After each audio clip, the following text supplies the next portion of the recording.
The RNG gods are laughing at me right now. The one whelp that I already had when I started this video, they give me in 10 kills, but not the Azure, not the Crimson. I still don't have the Azure, that would have been nice. Anyways, hello fellow Azerothians. My name is Kerrigan Faye, and thank you for being here today. We are hunting for the Whelplings of the 5 main flights, the Bronze, the Dark, the Crimson, the Emerald, and the Azure today. Let's get into it. Personally, I love farming on Druids because the Emerald Dreamway is a great way to travel around Azeroth. But if you aren't a Druid, we are starting with the Bronze Whelpling, which means if you're Alliance, fly southeast from Stormwind, and if you're Horde, take the Zeppelin from Orgrimmar to Stranglethorn Vale and fly east to the Blasted Lands. The Bronze Whelpling is found inside the time-locked box, which drops off members of the Iron Horde. I started with Okerlon Hold, and I liked how many of the mobs were in close range of each other, as well as a few that were grouped up for easy looting. The time-locked box is a 1 in 500 chance to drop according to the rarity add-on. The drop rate does not stack, which means every kill is a 1 in 500 chance to drop. Some players have commented on Wowhead that their box dropped after 3,000 tries, while others got theirs just over 100. Doing battlegrounds or dungeons can help with passing the time while farming. I did 2 battlegrounds while hunting for this little guy. In total, I spent about an hour and a half farming for the Bronze Whelpling. After a while, I made my way up to the Forge Grounds and Netherguard Keep just to change the scenery. There were more groups of mobs here, which definitely made it easier for looting. However, they did not seem to respawn as quickly as they did at Okerlon Hold.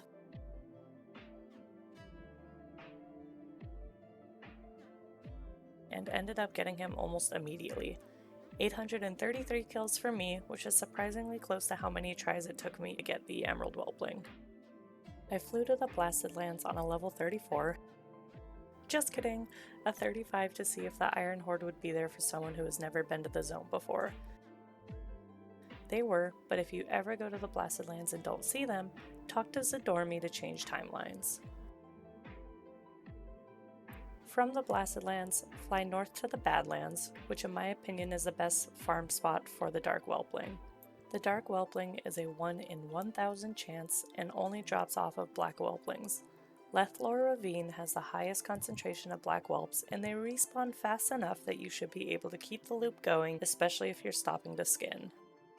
Keep in mind that the Black Drakes in the area will not drop the Dark Whelpling. Only the other Whelplings. This area shouldn't be too busy since most people aren't leveling in old Warcraft zones anymore. Continue north to the Wetlands, where you can actually farm the Dark and Crimson Whelplings simultaneously. The Black Whelplings here are scattered amongst thieving orcs and enraged dragonkin, so it's a less appealing spot than the Badlands.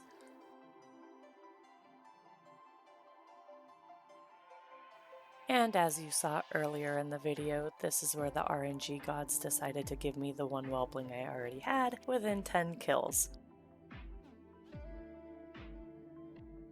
Hopefully your luck will be the same with the Dark Whelpling. The Crimson Whelpling can drop off of any mob in the wetlands, so I ran around for a little bit trying to find the best spot, which I then stumbled upon. In this spot of the road, the mobs come to you. This is the best spot to farm for the tiny Crimson Whelpling, as well as low-level cloth and leather. The mobs come in 5 at a time, with the occasional addition of the few off to the sides. The tiny Crimson Whelpling is a 1 in 10,000 chance to drop, so have patience here. If there are other players of the same faction nearby, invite them to join you. And if a player of the opposing faction shows up, try to be respectful and share the space. I would often find other players in this spot, both Horde and Alliance. After, I would fly to the nearby town to mail BOE transmog to alt as well as vendor trash. If a player of the opposing faction was there, I would either take a break, move on to something else, or just move off to the mobs on the side. They still gather, but not as many and not all at once. Sometimes I would stay in one spot to keep up with the skinning, and other times I would run across the road to get the mobs on the other side. I farmed for the Crimson Whelpling in sessions, and I believe the total amount of time it took me was about 4 to 6 hours. I don't recall exactly, but this one definitely required a lot of patience. I found my little red whelpling at 6,194 kills. If, however, you do decide to hunt the dark whelpling at the same time as the crimson whelpling, the dark whelplings gather just south of the road. There is a boat at Menethil Harbor that will take you from the wetlands to Theramore in Dustswallow Marsh. Slightly southwest of Theramore is Wormbog, a cursed place that we will revisit again in a future video. There are a handful of black whelplings here, but they are few and far between, so not ideal for farming.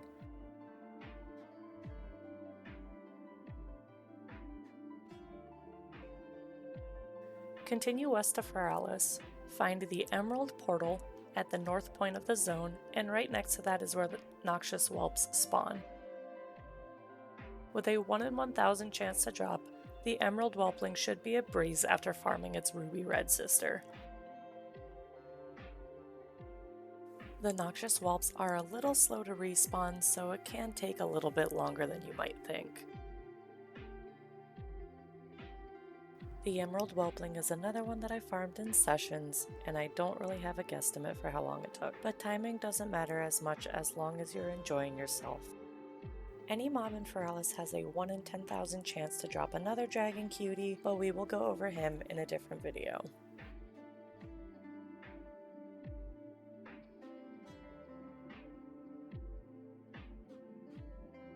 This was the first one I farmed, and I was so excited to get her at 839 kills.